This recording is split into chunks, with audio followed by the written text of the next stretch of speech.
सभी विद्यार्थियों को मेरा प्यार भरा नमस्कार। आज की हमारी वीडियो का विषय है कक्षा 9वीं का पाठ वैज्ञानिक चेतना के वाहक वेंकटेश्वर रमन। रामन 1921 में जब अपनी समुद्री यात्रा पर गए तो जब उन्होंने पानी को गौर से देखा तो उनके मन में जिज्ञासा उठी कि पानी का रंग नीला क्यों होता है, और इसी जिज्ञासा ने उन्हें विश्व प्रसिद्ध बना दिया। तिरुचिरापल्ली में जन्मे वेंकटेश्वर रमन के पिताजी भौतिक और गणित के अध्यापक थे। देखो बच्चों, कहा जाता है ना कि शिक्षा घर से ही शुरू होती है। जब रामन ने अपने पिता को मैथ्स और फिजिक्स पढ़ाते हुए देखा और उनकी उस पर मजबूत पकड़ देखी तो उनकी भी स्वाभाविक रुचि उन दोनों विषयों में हो गई, और इन्हीं दोनों विषयों का रुझान उन्हें विश्व प्रसिद्ध बना देता है। मद्रास के प्रेसिडेंसी कॉलेज में पढ़ रहे वेंकटेश्वर रमन ने बीए और एमए में सर्वोत्तम अंक हासिल किए। देखिए बच्चों, विद्यार्थी जो उत्तमता से भरा होता है वो कभी भी रुकता नहीं है। सीवी रमन भी शोध कार्य यानी रिसर्च वर्क में आगे बढ़ना चाहते थे, लेकिन लेस फैसिलिटीज यानी उस समय इतनी सुविधाएं नहीं होती थी और ज्यादातर बच्चों का रुझान सरकारी नौकरी की तरफ होता था। रामन रिसर्च वर्क में काफी आगे जाना चाहते थे और वो शोध पत्रों में लिखा भी करते थे। उनका पहला शोध पत्र फिलोसॉफिकल मैगजीन में प्रकाशित भी हुआ था। ये वो जमाना है जब युवाओं का रुझान सरकारी नौकरी की तरफ होता था। रामन के पास भी कोई ऑप्शन नहीं था क्योंकि शोध वर्क के लिए लैब्स अवेलेबल नहीं थी, इसलिए उन्होंने गवर्नमेंट जॉब को चूज किया और वित्त विभाग में अफसर बन गए। वेंकटेश्वर रामन ने म्यूजिकल इंस्ट्रूमेंट्स के पीछे की जो ध्वनि होती है उस पर भी खोज की। कुछ लोगों की मान्यता थी कि विदेशी वाद्य यंत्र हमारे भारतीय वाद्य यंत्रों से यानी म्यूजिकल इंस्ट्रूमेंट से बेटर होते हैं। रामन इस भ्रांति को तोड़ना चाहते थे, इसलिए वायलिन, चेलो, पियानो, तानपुरा, मृदंग इत्यादि पर उन्होंने गहन अध्ययन किया और काफी रिसर्च करने के बाद उन्होंने कई शोध पत्र भी लिखे।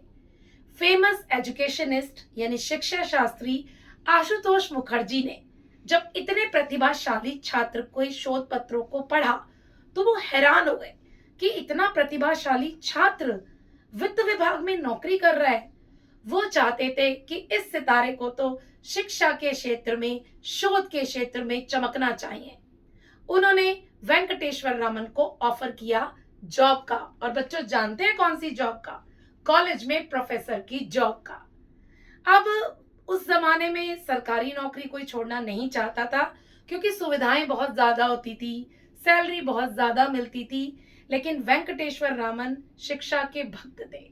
वो सरस्वती की आराधना करना चाहते थे और अपने रिसर्च वर्क यानी शोध वर्क से जन सामान्य को लाभ पहुंचाना चाहते थे।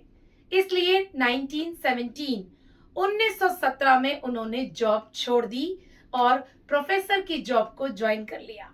अब देखिए, एक शिक्षक होने के नाते वे सिर्फ पढ़ाते नहीं थे, अपना बाकी समय शोध कार्यों में लगाते थे और साथ ही साथ पुस्तकें भी पढ़ा करते थे। 4 साल बाद यानी कि प्रोफेसर का पद ज्वाइन करने के बाद 1917 में उन्होंने ज्वाइन किया था और 1921 में जब अपनी समुद्री यात्रा पर वो गए तो उन्होंने देखा कि समुद्र का पानी नीला क्यों होता है और इस पर रिसर्च वर्क शुरू कर दिया। इस रिसर्च वर्क ने उन्हें इतना फेमस कर दिया कि उन्हें और उनकी इस खोज को रामन प्रभाव के नाम से जाना जाने लगा। अब रामन ने सॉलिड और लिक्विड यानी ठोस और तरल पदार्थों पर जब अध्ययन किया तो उन्होंने पाया कि प्रकाश की किरणें जब इनसे टकराती हैं तो वो अपनी ऊर्जा खो देती हैं। अब रिजल्ट क्या होता है कि कलर चेंज हो जाता है, खासकर बैंगनी कलर अपनी ऊर्जा सबसे ज्यादा खो देता है, इसलिए समुद्र का पानी नीला हो जाता है। रामन की इस खोज ने उन्हें विश्व प्रसिद्ध बना दिया। सबसे अधिक ऊर्जा बैंगनी रंग के प्रकाश में होती है। देखिए बच्चों, आइंस्टाइन ने इन अणुओं की तुलना बुलेट से की थी और इन्हें फोटॉन का नाम दिया था। अब उस जमाने में स्टडी करना बहुत मुश्किल होता था। इंफ्रारेड स्पेक्ट्रोस्कोपी, इससे अध्ययन किया जाता था, पर लैब फैसिलिटीज नहीं थी और ये स्पेक्ट्रोस्कोपी इतनी एक्टिव नहीं थी, तो शोध करना, रिसर्च करना बहुत मुश्किल होता था। लेकिन रामन ने भी लेस फैसिलिटीज में, यानी कम सुविधाओं में, एक खराब सी प्रयोगशाला में अपना जीवन बिताया था, लेकिन शोध वर्क करना नहीं छोड़ा था। उनके मन में एक कसक थी कि जब मैं काबिल बन जाऊंगा तो मैं एक ऐसी लैब, ऐसी एक प्रयोगशाला जरूर बनवाऊंगा जिसमें सारी सुविधाएं हो और बच्चे उसमें हर तरह का अध्ययन कर सकें। और हुआ भी कुछ ऐसा ही। अब रामन स्पेक्ट्रोस्कोपी के बाद अणु, परमाणु, इन पर रिसर्च करना बहुत इजी हो गया। रामन की स्पेक्ट्रोस्कोपी से आर्टिफिशियल चीजें बनाना बहुत आसान हो गया। अब बात करते हैं रामन को मिले पुरस्कारों की। जब इतने महान व्यक्ति ने इतने महान काम किए तो पुरस्कार कैसे नहीं मिले होंगे। प्रश्न परीक्षा में अवश्य पूछा जाता है, जिसको आप जरूर ध्यान से याद कर लें। 1924 में उन्हें रॉयल सोसाइटी की सदस्यता यानी मेंबरशिप मिली। दूसरा, 1929 में उन्हें सर की उपाधि से सम्मानित किया गया, यानी सब अब उन्हें सर वेंकटेश्वर रमन के नाम से बुलाया करते थे। तीसरा, भौतिकी में यानी फिजिक्स में उन्हें नोबेल पुरस्कार मिला और ये पहले भारतीय वैज्ञानिक थे जिन्हें नोबेल पुरस्कार से नवाजा गया था। चौथा, रोम, रॉयल सोसाइटी, फिलाडेल्फिया इंस्टीट्यूट और सोवियत रूस ने इन्हें अनेक पुरस्कारों से सम्मानित किया। और सबसे बड़ा पुरस्कार भारत रत्न, 1954 में इन्हें भारत रत्न प्राप्त हुआ। प्यारे बच्चों, उन्होंने कभी भी अपना पहनावा नहीं छोड़ा। उनके पहनावे में आप हमेशा सादगी को पाएंगे। वे कभी भी दिखावे का समर्थन नहीं करते थे और हमेशा शाकाहारी भोजन करते थे। जैसा कि मैंने पहले बताया, उन्होंने बहुत लेस फैसिलिटीज में प्रैक्टिस की थी, शोध किया था, तो उन्होंने बेंगलोर में एक बहुत अच्छी प्रयोगशाला बनवाई। बेंगलोर में स्थापित इस प्रयोगशाला को उन्होंने रामन रिसर्च इंस्टीट्यूट का नाम दिया। अब बच्चों के पास बहुत सारी सुविधाएं थी और बहुत सारे नए वैज्ञानिक अब शोध कर रहे थे और अपने भविष्य के लिए तैयार हो रहे थे। विज्ञान जैसे विषय को वेंकटेश्वर रमन ने सरल बना दिया। इंडियन जर्नल ऑफ फिजिक्स नामक रिसर्च मैगजीन उन्होंने शुरू की।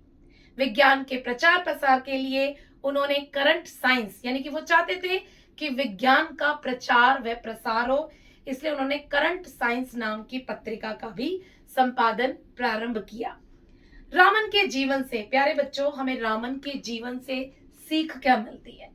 हम सभी वैज्ञानिकों के बारे में, महापुरुषों के बारे में और ना जाने नायक नायिकाओं के बारे में, कितने पात्रों के बारे में पढ़ते हैं, पर क्या हम उनसे कोई सीख लेते हैं? नहीं। अगर सीख लेनी है तो हम किसी से भी सीख ले सकते हैं। और रामन का जीवन तो हमें खासकर ये सिखाता है कि मनुष्य चाहे तो उसके आसपास हजारों चीजें बिखरी हुई हैं। रामन यही कहते थे कि हमारे आसपास बहुत सी चीजें बिखरी हुई हैं, हमें सिर्फ उन पर ध्यान देने की आवश्यकता है। अगर हम ध्यान देंगे तो हम जान पाएंगे कि हमारे आसपास विज्ञान बिखरा हुआ है, और अगर रिसर्च करेंगे, शोध करेंगे, तो कुछ ना कुछ अवश्य सीख पाएंगे। इतने बड़े वैज्ञानिक होने के बाद भी उनमें घमंड जरा सा भी नहीं था। उन्होंने अपना पूरा जीवन शिक्षा को समर्पित कर दिया और उनके जीवन से हमें सीखने को मिलता है कि कभी भी सीखना बंद नहीं करना चाहिए। प्यारे बच्चों, आशा करती हूं कि मैंने संक्षिप्त से संक्षिप्त बिंदुओं में आपको ये पाठ समझा दिया होगा और मेरा ये प्रयास सफल रहा होगा। वीडियो देखते हैं पर आप लोग कमेंट नहीं करते। स्टूडेंट्स के साथ साथ टीचर्स को भी मोटिवेशन चाहिए होता है, इसलिए प्लीज एक प्यारा सा कमेंट कीजिए, लाइक कीजिए। धन्यवाद, आभार।